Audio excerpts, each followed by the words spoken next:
कि आज के इस वीडियो में हम बात करने वाले हैं हरियाणा में बुढ़ापा पेंशन कैसे बनती है, बुढ़ापा पेंशन कैसे लगवा सकते हैं, या विधवा पेंशन कैसे लगती है, विधवा पेंशन कैसे बनवा सकते हैं, विकलांग पेंशन कैसे बनती है या विकलांग पेंशन कैसे आप लोग लगवा सकते हैं।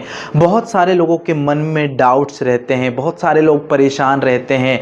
अगर आपके परिवार में किसी सदस्य की एज 60 साल हो चुकी है, अगर आपके परिवार में कोई ऐसी विधवा महिला है जिसकी पेंशन अभी तक नहीं बनी है, अगर आपके परिवार में कोई ऐसा विकलांग व्यक्ति है या कोई ऐसी विकलांग महिला है जिसकी पेंशन नहीं बन पा रही है, तो बिल्कुल ये वीडियो आप लोग लास्ट तक ज़रूर देख लीजिएगा, क्योंकि विधवा, बुढ़ापा और विकलांग पेंशन तीनों पेंशनों के बारे में इसी वीडियो में बिल्कुल निचोड़ आप लोगों को दूंगा, सटीक जानकारी दूंगा।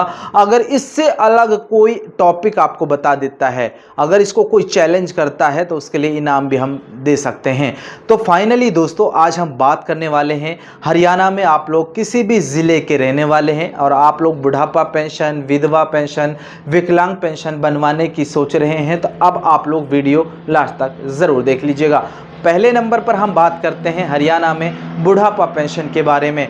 जैसा कि आप सभी को पता है, हरियाणा में जो पेंशन का जो नियम है, पेंशन के जो रूल्स हैं, वो पूरी तरह से बदल चुके हैं।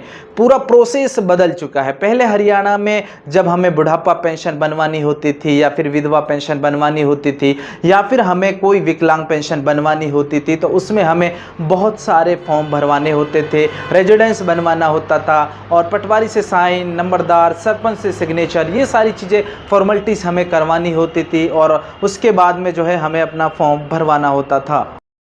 आपका जो पीपीआईडी है, जो हरियाणा परिवार पहचान पत्र है, आपको उसमें जो है अपना वोटर आईडी कार्ड, जो आपका 10 साल पुराना वोटर आईडी कार्ड है, उसको आप लोग अपलोड करवा दें। ठीक है, पहला पॉइंट। उसके बाद में अगर आपकी एज जो है आपके आधार कार्ड में 59 साल हो रही है और लाइक आपके वोटर आईडी कार्ड में 60 साल की हो रही है और आपकी जो फैमिली आईडी है उसमें आपके आधार कार्ड के अनुसार 59 साल हो रही है, तो आपको क्या करना है, आपको अपनी बुढ़ापा पेंशन की ग्रीवेंस लगवा देनी है। आप खुद से लगाना चाहते हैं वो भी आप लोग लगा सकते हैं हरियाणा परिवार पहचान पत्र की ऑफिशियल वेबसाइट से, या फिर आप लोग नज़दीकी कॉमन सर्विस सेंटर पर जाकर जो है बुढ़ापा पेंशन की ग्रीवेंस बोलकर आप लोग लगवा सकते हैं। जैसे ही आप लोग डेट ऑफ बर्थ की ग्रीवेंस लगवा देते हैं, क्रेडिट डिपार्टमेंट की तरफ से उस डेट ऑफ बर्थ की ग्रीवेंस को वेरीफाई किया जाता है। जैसे ही आपकी ग्रीवेंस वेरीफाई हो जाती है, तो हरियाणा पेंशन विभाग की जो पेंशन लिस्ट होती है उसमें आपका नाम जो है जुड़कर जो है समाज कल्याण विभाग में आ जाता है। सिर्फ ये प्रोसेस रहेगा, इससे अलग कोई प्रोसेस नहीं रहेगा। बुढ़ापा पेंशन के बारे में मैंने आपको बता दिया, सिर्फ ये काम आपको करना है। अब बात करते हैं हरियाणा में विधवा महिला, अगर किसी के परिवार में है, विधवा महिला की पेंशन कैसे लगती है। बात करते हैं आपका जो पहचान पत्र है, जो आपकी फैमिली आईडी है, उसमें क्या आपको सबसे पहली ग्रीवेंस आपको लगवानी है, जिस महिला का हस्बैंड की डेथ हुई है, मृत्यु हुई है, उसकी जो है डिलीट की ग्रीवेंस आपको लगवा देनी है।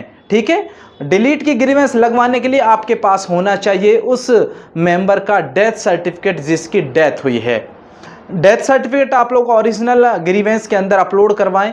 जैसे ही क्रेडिट डिपार्टमेंट में डिलीट की ग्रीवेंस चली जाती है, तो वो चेक करते हैं, अगर उनको लगता है कि जेन्युइन डॉक्यूमेंट है और जेन्युइन ग्रीवेंस है, तो वो उस मेंबर को डिलीट कर देते हैं। पहला ऑप्शन हो गया। उसके बाद में फिर दूसरी ग्रीवेंस यहाँ पर आपको लगानी है, उस महिला का जो मैरिटल स्टेटस है वो हमें बदलना है। ठीक है, वो कैसे बदलेगा, उसके लिए भी ग्रीवेंस लगेगी। पहले उसमें जो है मैरिड दर्शाया हुआ था और उसके बाद में अब हमें उसे विडो करना है। विडो करने के लिए हमें ग्रीवेंस लगानी है और उसमें डेथ सर्टिफिकेट आपको अपलोड करवा देना है। जैसे ही क्रेडिट डिपार्टमेंट में जाती है, वो चेक करते हैं और उसका जो मैरिटल स्टेटस है उसको विडो में कन्वर्ट कर देते हैं और उसके बाद में पेंशन की लिस्ट में जो है विधवा महिला का नाम जुड़कर जो है समाज कल्याण विभाग में आ जाता है। ये दो प्रोसेस बुढ़ापा पेंशन, विधवा पेंशन का मैंने आपको बता दिया। उसके बाद में तीसरी पेंशन के बारे में अगर हम बात करें, विकलांग पेंशन। विकलांग पेंशन बनवाने का ये तरीका है, अगर आपके आसपास में, आपके गांव में, आपके मोहल्ले में, आपके घर में, आपके परिवार में कोई सदस्य, कोई व्यक्ति या कोई महिला विकलांग है, उस विकलांग महिला को क्या करवाना चाहिए, सबसे पहले उसको करवाना अपना यूडीआईडी कार्ड उसको बनवाना है।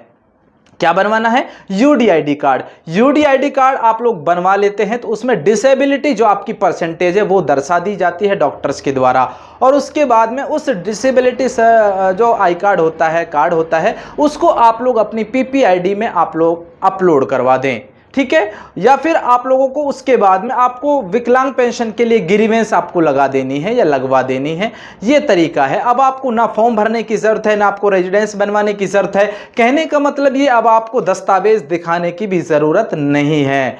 ये जो प्रोसेस, जो पॉइंट, जो स्टेप मैंने आपको बताए हैं, इनको आप लोग फॉलो करिएगा। और ये वीडियो आप लोगों को अच्छा लगता है तो दोस्तों में शेयर कर दीजिएगा और वीडियो को लाइक कर दीजिए और एक प्यारा सा कमेंट कर दीजिए। दोस्तों फिर मिलता हूं बहुत जल्द, तब तक के लिए आप लोग जुड़े रहिएगा सिर्फ और सिर्फ दानिश टेक्निकल पर।